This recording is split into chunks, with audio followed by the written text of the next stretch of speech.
ప్రేక్షకులందరికీ నమస్కారం. 2024 సంవత్సరం ఏప్రిల్ 21వ తేదీ నుండి ఏప్రిల్ 27వ తేదీ వరకు గల వార ఫలాల్లో వృశ్చిక రాశి వారికి ఎలా ఉండబోతుంది, అలాగే ఈ రాశి వారు చేయాల్సిన పరిహారాలు ఏమిటో ఈ వీడియోలో తెలుసుకుందాం. పూర్తి వివరాలని తెలుసుకోబోయే ముందు మీరు ఏమైనా సమస్యలతో బాధపడుతుంటే వాటి పరిష్కారం కోసం మీరు స్క్రీన్ మీద కనిపిస్తున్న మా గురువు గారి నెంబర్ కి కాల్ చేసి మీ సమస్యలకి తగిన పరిష్కారం పొందండి. ఖచ్చితంగా మీ సమస్య పరిష్కారం అవుతుంది. అలాగే మీరు ఇప్పటి వరకు మా ఛానల్ ని సబ్స్క్రైబ్ చేసుకోకపోతే వెంటనే సబ్స్క్రైబ్ చేసుకోండి. అలా చేసినట్లయితే మీరు మా వీడియోని మిస్ అవ్వకుండా చూడవచ్చు. ఇక పూర్తి వివరాల్లోకి వెళ్తే వృశ్చిక రాశి వారికి ఈ వారం 5వ ఇంట్లో రాహు ఉండడం వల్ల మానసిక ప్రశాంతత కోసం ఒత్తిడిని అధిగమించే మార్గాల్ని అన్వేషించాలి. తద్వారా మీరు ఆరోగ్యంగా మరియు శక్తివంతంగా ఉండగలుగుతారు. అలాగే ఈ వారం మీకు ఈ శక్తి చాలా ముఖ్యమైనది. ప్రజలు మీ నుండి ఏమి కోరుకుంటున్నారో కూడా మీకు బాగా తెలుసు. ఇంకా 4వ ఇంట్లో శని ఉండడం వల్ల మీరు మీ డబ్బుని అందరి కోసం అనవసరంగా ఖర్చు చేయాల్సిన అవసరం లేదు. ఇంకా ఈ వారం మీ ధైర్యం మరియు శక్తి తగ్గుతుంది. ఇది మీ కెరీర్ కి సంబంధించిన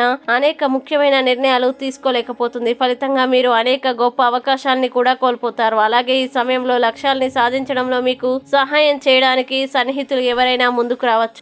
మీరే ప్రధానమైనదిగా భావించి వారి సహాయం తీసుకోవడానికి నిరాకరిస్తారని కూడా భయపడుతున్నారు. దీని పర్యవసనాల్ని మీరు వైఫల్యంగా భరించవలసి ఉంటుంది. అలాగే ఈ వారం మీరు మీ ఖర్చుల్ని జోడించకుండా ఉండాల్సి ఉంటుంది. ఇంకా ఈ వారం మీ తల్లి దీర్ఘకాలిక వ్యాధుల నుండి విముక్తి పొందుతారు. దీనివల్ల మీరు ఆమెతో ఎక్కువ సమయం గడపవచ్చు. అలాగే మీ తల్లిదండ్రుల ఆరోగ్యం మెరుగుపడిన తర్వాత మీరు మతపరమైన ప్రదేశాన్ని సందర్శించాలని లేదా విహారయాత్రలకి వెళ్లాలని ప్లాన్ చేయవచ్చు. అయితే ఈ సమయంలో మీరు వారి ఆరోగ్యం గురించి కూడా జాగ్రత్తగా ఉండాలి. కానీ మీకు ఇది ఆనందాన్ని ఇస్తుంది. ఇక వృశ్చిక రాశి వారు ఈ వారం చేయాల్సిన పరిహారాలు గనక చూసినట్లయితే ఈ రాశి వారు మంగళవారం నాడు నరసింహస్వామిని పూజించండి. మంచి శుభ ఫలితాలని పొందుతారు. అలాగే ఈ వారం వృశ్చిక రాశి వారికి అనుకూల తేదీలు గనక చూసినట్లయితే వీరికి 21, 26 తేదీలు చాలా మంచి రోజులు. ఈ తేదీల్లో ఏ పని ప్రారంభించినా సరే మంచిది. ఈ వీడియో మీకు నచ్చినట్లయితే లైక్ చేయండి మరియు ఈ వీడియోని మీ సోషల్ మీడియా అకౌంట్ల ద్వారా అందరికీ షేర్ చేయండి. అలాగే మీరు ఏదైనా సమస్యలతో బాధపడుతున్నట్లయితే వాటి పరిష్కారం కోసం ఒక్కసారి గురువు గారి నెంబర్ కి కాల్ చేసి